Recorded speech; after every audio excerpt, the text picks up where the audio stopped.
새로운 시작을 위해서는 먼저 우리는 주님이 누구신지, 하나님의 복음이 무엇인지를 다시 한번 정립하는 일을 통해 출발이 되어야 합니다. 새로운 시작, 예수를 바로 알고 복음을 알자, 이 말이죠.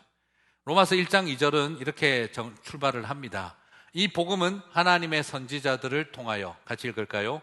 그의 아들에 관하여 성경에 미리 약속하신 것이라. 자, 여러분 여기서 좀 주의 깊게 보실 것은요, 하나님이 선지자들을 통해서 그의 아들에 관하여 성경에 미리 약속하셨다라고 하는데, 선지자들을 통해 미리 약속하신 것이 기록된 성경은 도대체 어떤 성경을 말하는 걸까요? 우리는 생각할 때 복음서에 예수님에 대한 복음에 대한 가르침은 복음서와 신약 성경에 기록되어 있다라고 생각하는데, 사도 바울은 아니다, 이전에 기록된 성경이 있다, 예수님에 대해서, 복음에 대해서. 그럼 그게 바로 뭡니까? 다른 것이 아니라 구약 성경이 선지자들이 기록한 선지서, 그리고 가장 위대한 선지자인 모세가 써놓은 율법, 그 모든 것이 예수님에 대하여, 복음에 대하여 기록한 성경이다라고 바울이 말하고 있다는 거죠. 사복음서를 읽어야만 예수님이 보이는 것이 아니라 창세기와 출애굽기를 읽는데 예수님을 볼 수 있고 예수님을 읽어낼 수 있다라는 겁니다. 말 그대로 구약 성경을 크리스토센츄릭, 크리스토텔릭, 그리스도 중심적으로 읽어내고 그리스도 종결적으로 읽어낼 수 있다라는 말이죠. 신약을 읽어서 복음을 알게 되고 복음서를 읽어서 예수님을 알게 되는 것이 아니라 창세기를 읽고 출애굽기를 읽어도 예수님을 읽어내게 된다라는 것이 사도 바울의 이야기인 거죠. 이것은 뭘 말하느냐? 구약을 바라보는 관점과 구약 성경을 해석하는 관점이 달라져야 온전한 깨달음을 얻을 수 있다라는 것입니다. 맞습니다. 제가 자주 쓰는 말인데 꼭 기억하시기를 바랍니다. 복음은 덮어놓고 믿는 게 아니라 펴놓고 깨달음으로 믿게 되는 겁니다. 오늘 우리에게 정말 중요한 것은 복음은 덮어놓고 믿는 게 아니라 펴놓고 깨달음으로 아는 것입니다. 복음을 안다는 말은 복음의 핵심인 예수 그리스도, 하나님의 아들을 안다는 말입니다. 그러면 구약 성경은 도대체 예수님에 대해서 어떻게 말하고 있느냐? 로마서 1장 3절에서 4절에서 모든 것을 설명할 수 없으니 바울은 아주 딱 두 구절로 축약적으로 설명을 하고 있습니다. 같이 읽어볼까요? 그의 아들에 관하여 말하면 육신으로는 다윗의 혈통에서 나셨고 성결의 영으로는 죽은 자들 가운데서 부활하사 능력으로 하나님의 아들로 선포되셨으니 곧 우리 주 예수 그리스도시니라. 자, 이 오늘 구절은 3절과 4절을 통해 구약이 예언하고 있었던 예수님에 대해서 딱 두 절로 묘사하고 있습니다. 걱정이 되는 건, 그래 3절 4절만 앞으로 읽고 구약은 읽지 않아도 되겠다라고 생각하시면 절대 안 됩니다. 자, 그러면 이 3절과 4절을 통해 어떻게 요약하고 있습니까? 육신으로는, 성결의 영으로는 이라고 이렇게 나오게 되는데, 육신으로는 이라는 말은 예수님이 인성을 가지신 분이라는 말이고, 성결의 영으로는 이걸 여러 가지로 해석을 하지만 심플하게 정리하면 신성을 말하고 있는 겁니다. 예수님은 인성으로, 인간적으로, 인성으로는 다윗의 혈통으로 태어나셨고, 그리고 신성을 가지신 것은 그분이 십자가에서 죽으시고 부활하심으로 하나님의 아들인 것이 선포되어졌다라고 말하고 있는 거죠. 그래서 구약 성경, 곧 창세기부터 출애굽기 등이 예수님이 바로 여자의 후손 아브라함의 자손이었음을 밝혀주고 있고, 그리고 완전한 인간으로서 여자의 후손으로 태어나셨음을 미리 알려줬고 그게 다 이루어졌다는 걸 보여주고 있고요. 그리고 구약 성경, 곧 창세기부터 출애굽기 등이 예수님의 신성을 가지신 완전한 하나님으로서 그분이 십자가에서 죽으시고 부활하심으로 온 세상에 선포되어졌다라고 지금 사도 바울이 말하고 있는 겁니다. 자, 새로운 시작의 가장 중요한 출발점은 하나님의 복음을 바로 아는 데 있습니다. 깨달음이 있는 믿음이 있어야 하죠. 그래서 이 깨달음과 연결된 믿음을 고 박윤선 목사님은 그것을 이 믿음을 구원에 이르는 사색이라고 그렇게 참 기가 막힌 메시지로 정리해 주셨던 거죠. 그러니까 부탁드리고 싶습니다. 복음을 모르면서 복음을 믿는다는 것은 이건 합당하지가 않습니다. 그러므로 복음을 제대로 깨달아 믿으면, 복음을 제대로 깨닫고 믿게 되면 어떻게 대충 믿을 수가 있겠습니까? 복음이 뭔지 깨달아서 믿게 되어지면 어떻게 대충 적당히 믿을 수가 있겠습니까? 복음에 대한 깨달음이 내 안에 넘쳐 흐를 수밖에 없으면, 내 안에 예수로 가득 찰 수밖에 없고, 내 안에 복음으로 충만할 수밖에 없는데 어떻게 복음으로 충만한데 복음 없는 것처럼 살 수가 있겠느냐라는 것이지요. 이것이 오늘 우리에게 주어져 있는 신비입니다. 신비가 두 가지예요. 복음이 우리를 살린다는 신비, 복음을 모르면서 복음을 믿는다는 신비. 이 엄청난 신비가 우리 안에 존재하는 거예요. 그래서 저는 부탁하고 싶은 겁니다. 내 안에 이 깨달음으로 믿음을 갖게 되어지면 우리는 예수로 꽉 찰 수밖에 없는 것입니다. 복음으로 충만할 수밖에 없는 것입니다. 복음이 아닌 방법으로 살 수가 없는 것이죠. 새로운 방식, 새로운 방법, 새로운 기술이 아니라 새로운 시작은 복음 앞에 저와 여러분을 세우는 것이고, 그래서 나의 옛사람이 죽고 예수 그리스도의 생명이 다시 시작한다는 말이 리스타트의 본질이라고 생각해 봅니다. 뉴 노멀의 시대에 새로운 전략과 방법론도 매우 중요하지만 더 중요한 새로운 시작은 다시 복음 앞에 서서 옛사람이 죽고 새사람이 사는 역사가 일어나게 하여 주시옵소서. 그 역사가 일어나게 되시기를 바랍니다. 이렇게 하나님의 복음 앞에 서고 나면 이제 어떤 일이 기다리고 있을까요? 하나님의 아들을 알고 복음을 알고 나면 어떤 일이 기다릴까요? 놀랍게도 사람을 알게 되어집니다. 많은 이 보수적인 신앙을 가지신 분들이 실수하는 것 중에 한 가지가, 나는 하나님만 알면 돼. 그렇지 않아요. 예수님을 알고 나면, 복음을 알고 나면 사람 보는 눈이 달라집니다. 사람에 대한 이해가 달라집니다. 복음을 알고 나면 미운 사람을 보는 눈이 바뀝니다. 복음을 알고 나면 이웃과 주변을 보는 눈이 달라집니다. 복음을 알고 나면 형제와 자매를 바라보는 눈이 달라집니다. 아직도 나는 여전히 옛날 방식으로 사람들을 보고 있다면, 혈연과 지연과 학연과 지역 감정과 편견과 혐오로 사람을 여전히 쳐다보고 있다면 대단히 죄송하지만 하나님을 안다고 말할 수 있는 걸까? 진지한 질문을 던지게 됩니다. 그래서 새로운 시작은, 복음을 알게 됨으로 새로운 시작은 다시 나를 바라보는 새로운 관점으로, 그리고 이웃들을 바라보는 새로운 시작으로 이어져 가게 되어져 있습니다. 바울은 자신을 1절에서 이렇게 묘사합니다. 예수 그리스도의 종 바울은 사도로 부르심을 받아 하나님의 복음을 위하여 택정함을 입었으니.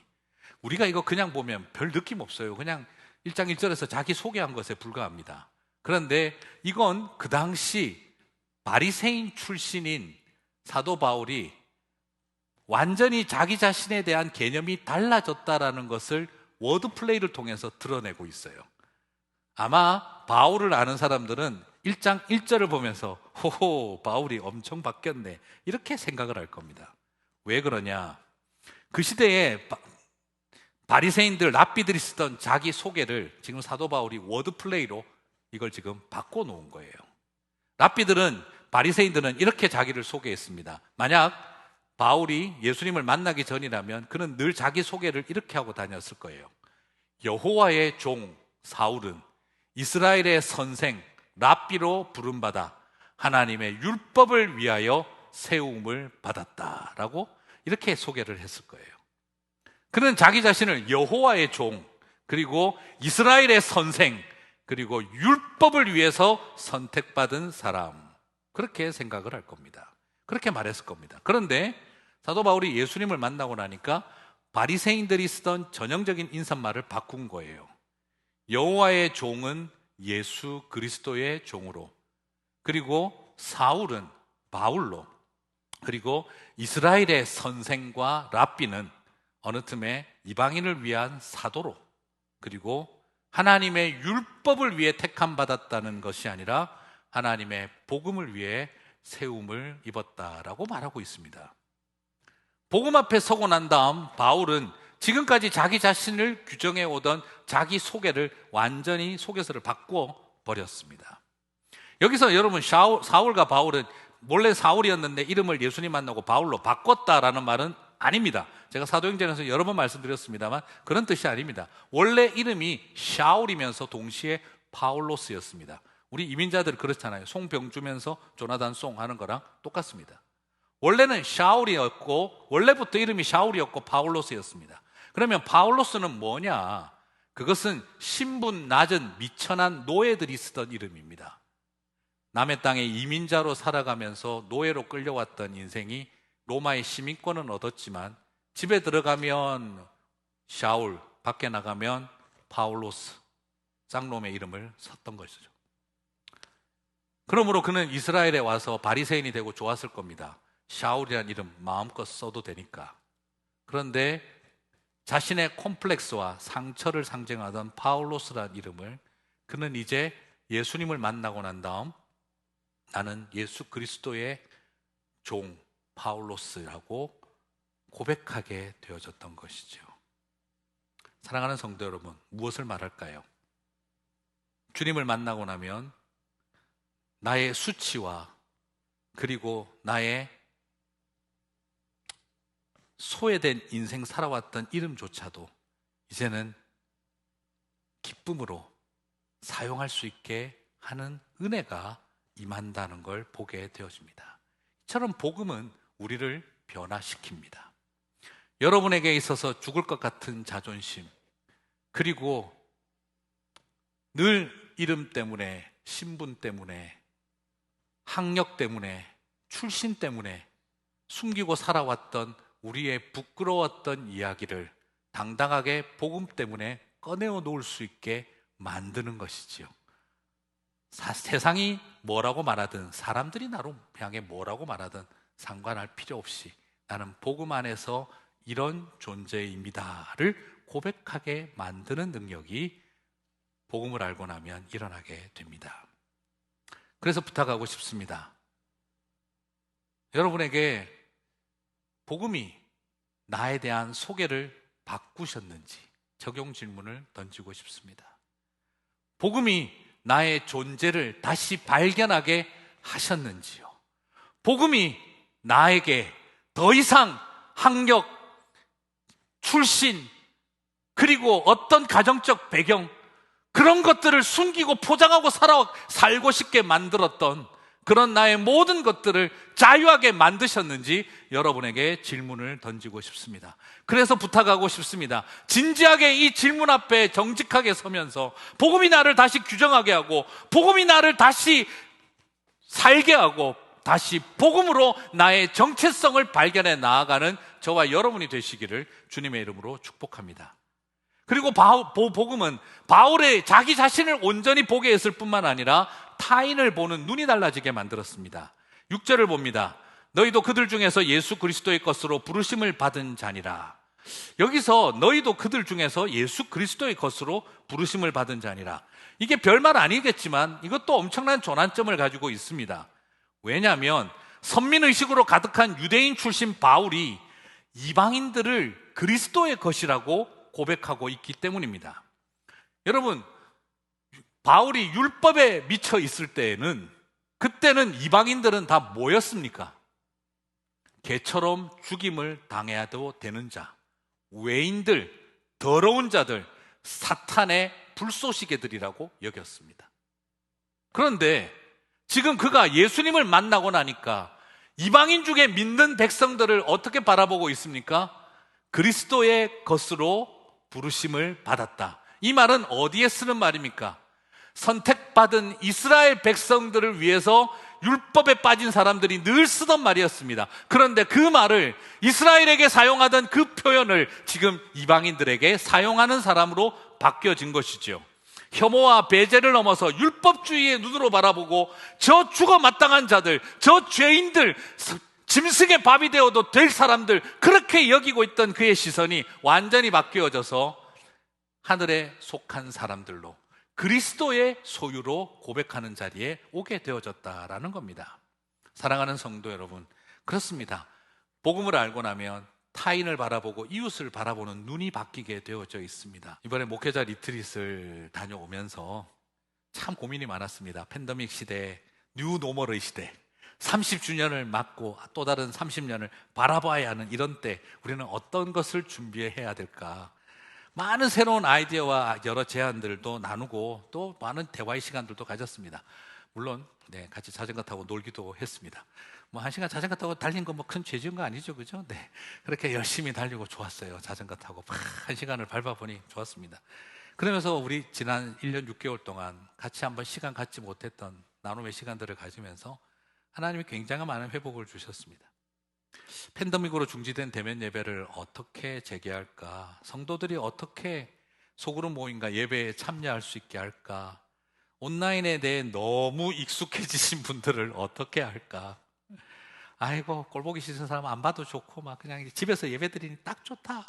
그 자유함을 그걸 어떻게 계속 드려야 될까 말아야 될까 하는 고민도 있고, 또 상황과 형편이 안 좋은 가운데 온라인 예배를 드릴 수 있어 감사한 분들에게는 또 어떻게 도와야 할까? 참 고민이 많아집니다. 뉴노멀의 시대에 맞는 전략은 무엇일까? 30주년이 되었는데 비전을 어떻게 제시해야 될까? 근데 많은 논의를 하다가 그런 것보다 교회를 위해서 뭘 할 건가를 생각하는 것보다 더 중요한 게 있다. 교회가 뭐냐? 아니, 교회가 누구냐? 우리 바로 성도님들 아니냐? 교회의 뉴 노멀, 뉴 비전을 위해서 우리 성도들을 어떻게 계몽하고 어떻게 모빌라이즈하고 동원하고 어떻게 예배에 나오게 하고, 물론 그런 것도 중요한데 그게 본질이 아니다라는 거죠. 그래서 목회자들과 그런 이야기를 나눴습니다. 교인들에게 교회 나오라고 하는 것도 중요하지만 교회가 교인들에게 가는 것이 중요하겠다. 목회자들과 장로님들과 교회 리더들이 성도들을 얼마나 교회로 나오게 할 건가도 중요하겠지만 목사와 장로와 교회 리더들이 교인들에게 찾아가는 일이 더 중요하지 않겠느냐라는 것이었습니다. 경제적인 고통과 막연한 위기감을 가지고 막막한 현실을 일겨오느라 1년 3개월, 6개월이 넘으며 살아내온 성도들의 이야기를 듣고 만나서 듣고 헤아리고 경청하고 그러면서 하나님 만났던 이야기들을 같이 나누고 그 일에 관심을 다하자. 교회가 이런 것을 꿈을 꾸고 계획을 세웠으니 성도들이여 우리들의 말을 들으라 할 것이 아니라 오히려 우리가 더 하나님 앞에서, 성도들 앞에서 그분들의 그 이야기와 스토리를 듣는 일이 중요하다라는 것이었습니다. 다시 복음 앞에 엎드려서 목회자들도 장로님들도 복음 안에서 우리 자신의 부르심을 다시 돌아보고, 그리고 복음으로 성도들을 바라볼 때 예수 그리스도의 것이다, 교회에 등록된 멤버로만 보는 것이 아니라 하늘에 속한 하나님이 당신의 아들을 핏값 주고 사신 바로 그런 소중한 존재라는 것을 알고 바라보자는 것이 더 중요하다는 거죠. 이 대면 예배에 얼마나 많은 사람들을 나오게 할 것인가 할 동원의 대상이 아니라 새 시대를 열어가는 일에 우리 성도들을 어떻게 계몽하고 가르칠 것인가 하는 교육의 대상으로 바라보는 것이 아니라 묵묵히 그 자리를 지키며 하늘에 속한 하나님의 것으로 귀히 알고 그 이야기를 경청하는 것이 중요하구나 하는 것을 저희들이 발견할 수 있었습니다. 성도들이 아프고 지치고 외로운데 그 탈진과 아픔과 고독을 외면한 채 어떻게 또 움직이게 만들까를 생각할 것이 아니라 그 속에서 어떻게 하나님을 만나고 참아왔는지, 교회에 나오라고 하는 일도 중요하겠지만 그러나 지난 1년 3개월 동안 홈철치를 세우며 어떻게 그곳에서 하나님을 만나고 견뎌오고 살아왔었는지를 듣고 만나며 기도 제목을 나누는 일이 우선순위가 아니겠는가라고 생각하게 되었습니다. 그래서 올해 하반기까지 우리가 준비하고 여름이 지나면 밥 일정들 지나고 나면 9월부터 우리 모든 목회자들이 대신방을 시작을 하기로 했습니다. 여러분이 지켜온 자리에 가서 하나님 하신 일을 듣고 축복하고 힘들고 어려웠던 중에 기도 제목을 들으며 눈물도 나누고 웃음도 나누고 고통도 기쁨도 함께하는 일이 리스타트의 진정한 출발선이 아니겠느냐라는 것이지요. 복음 앞에서 그 일을 통해 나의 부르심을 돌아보고 그리고 복음 앞에서 성도들의 소중함을 알아가는 일, 이것이 우리의 새로 시작해야 될 리스타트라고 마음을 모았습니다. 그리고 저 자신에게도 질문 던져봤어요. 병주야, 너에게 있어서 리스타트는 뭐냐? 저에게 있어서 리스타트는 뭘까요? 그리고 여러분에게 있어서 리스타트는 뭘까요? 저는 리스타트가 뭘까 가만히 생각해 보니까 41살 되던 해에 40살 꼬리표를 달고 41살 되는 그때 40살에 우리 교회 담임 목사로 와서 첫 담임 목사로 사역을 시작하던 그때 그 마음으로 돌아가는 일이 리스타트가 아닐까. 가만히 생각해 보니 맞습니다. 준영이가 9월 달에 1학년 입학할 때 저희 교회 부임해서 이번에 12학년으로 졸업했으니 12년 꽉 채운 거죠. 9월 첫째 주에 아이들과 함께 예배드렸던 생각이 났습니다. 12년이 흘렀네요. 벌써 12년이 갔습니다. 박상구 장로님, 벌써 12년이 갔습니다. 주님이 그때 12년 전 부임할 때 스트러글하고 가졌던 마음으로 다시 교회를 리스타트하라, 목회를 시작하라. 솔직히 말하면 그때 부임하는 할 때 그때 굉장히 익사이팅한 거지만 정말 힘들었었어요. 누가 저를 힘들게 만들었다는 뜻이 아니라 그냥 그 40살의 나이에 너무 많은 걸 밝혔나요? 네. 뭘 모르던 제가 이 모든 걸 감당하려고 하니 스스로 겪는 스트레스와 부담이 너무너무 힘들었습니다. 그때 그 시간들을 다 보내고 스스로 생각했어요. 다른 교회에서 담임 목사로 오라고 하면 절대 안 간다. 그거 어떻게 또 시작하냐? 물론 뭐 잘 부르지도 않았습니다만, 그러나 그런 마음 핑계를 대면서 농담으로 이거 또 시작하는 거는 정말 못하겠다. 그래서 저는 청년들 결혼할 때 엄청 고생시킵니다. 엄청 고생시켜야 2번 한다 소리 안 하죠. 그래서 제가 엄청 괴롭히는데, 그런데 정말 힘들어서 그래서 난 딴 교회 안 간다 할 정도로 했던 건데, 그래서 제 마음에 그게 참 리스타트 할 때 제가 받아들이기 힘들었던 거, 또 그때처럼 그 마음으로 또 그때처럼 시작하라고. 근데 그게 참 쉽지 않았는데 그게 하나님 주시는 마음이었던 것 같아요. 뭘 모르고 뭘 어떻게 해야 될지 몰라서 나만 쳐다보고 엎드릴 때 그때처럼 리스타트 해라. 그래서 12년 전 우리가 처음 올 때 그때 사진들을 쭉 꺼내 보니까 그때는 괜찮았더라고요. 네. 보면서 제가 일단 살부터 빼야 되겠다, 리스타트 하려면. 그래서 살 뺀다는 말도 하면 안 되겠어요. 힘이 약한 것 같아요. 살을 깎는 노력을 해야겠다, 제가 이 생각을 해봤습니다. 그래서 여러분, 하나님 주신 마음을 따라 리스타트가 뭔가, 그래서 여러분 말씀드리고 싶어요. 9월 첫째 주에 우리 선한정직이교회 새 담임 목사가 부임할 겁니다. 송병주 목사라고 부임을 다시 하도록 하겠습니다. 30년을 맞으면서 이런 생각을 한번 해봅니다. 선한정직이교회 3.0, 송광률 목사님으로 시작한 1.0의 시대에 또 이대 목사가 부임하면서 선한정직이교회 2.0을 시작을 했다면, 이제 30주년을 맞아 팬데믹을 지나고 뉴노멀의 시대를 만든 지금 담임 목사가 바뀌어서 2.0이 되고 3.0이 되는 것이 아니라 이제 우리 교회가 다시 시작한다는 마음으로 3.0 아니면 0.0을 시작을 하면 어떨까 하는 마음을 가져보게 됩니다. 하지만 이것이 어떤 거창한 비전과 사역이 만들어가는 것이 아니라 복음 안에서 다시 서서 복음으로 자신의 부르심을 확인하고 복음으로 이웃과 타인들을 바라보는 눈을 갖게 되는 것으로서 시작하는 출발이 아닐까 싶습니다. 말씀을 맺겠습니다. 이런 때에 다시 로마서를 강의하면서 우리의 모든 중심을 복음 앞으로 이끌어가고 싶습니다. 우리에게 새로운 시작과 영감을 주시리라고 믿습니다.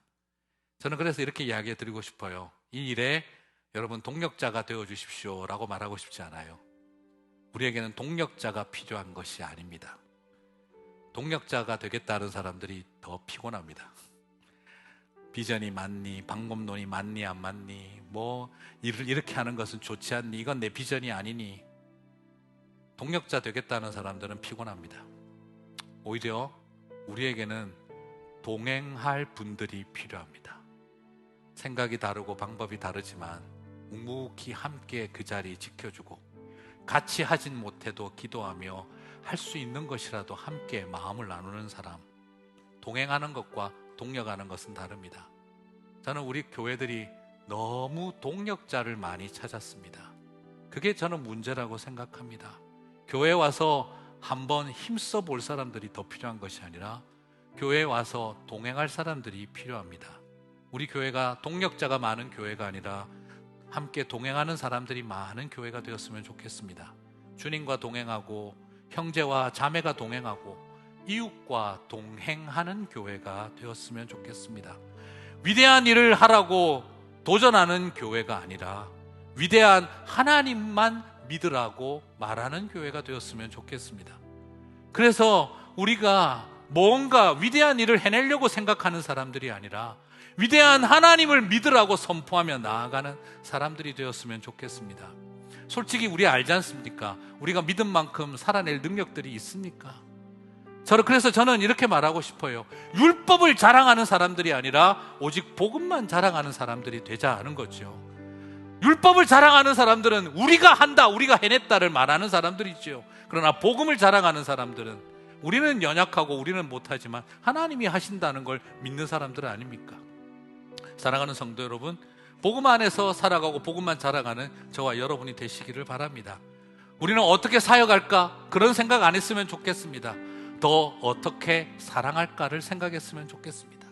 동력하는 길보다는 동행하는 사람들, 위대한 일을 꿈꾸는 사람들보다는 위대한 하나님을 믿으라고 선포하는 사람들, 사역하겠다고 나오는 사람들이 아니라 사랑하기를 원하여 함께하는 사람들, 그 일을 통해 복음이 우리 안에 충만함으로 역사하게 하실 줄 믿습니다.